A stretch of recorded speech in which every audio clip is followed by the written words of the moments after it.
শীতের শুরুতেই ফুলকপি দিয়ে রুই মাছের রেসিপি নিয়ে চলে এসেছি। রেসিপিটা করার জন্য আমি কয়েক পিস মাছের পিস নিয়েছি।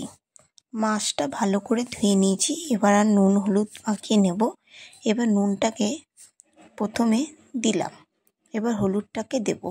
নুন আর হলুদটা ভালো করে মাখিয়ে নিলাম। কড়াইতে দিলাম সর্ষের তেল। তেলটা গরম হয়ে গেলে মাছগুলো ভেজে নিচ্ছি।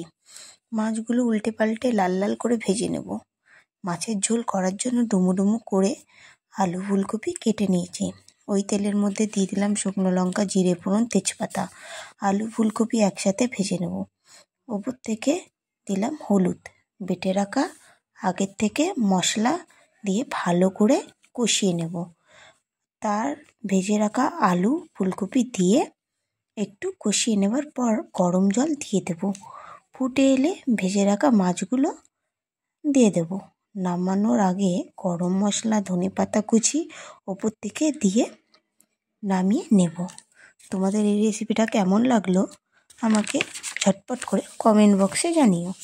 ভালো লাগলে লাইক, কমেন্ট, শেয়ার করে দিও। দেখা হচ্ছে তোমাদের সাথে নতুন একটা ভিডিওতে।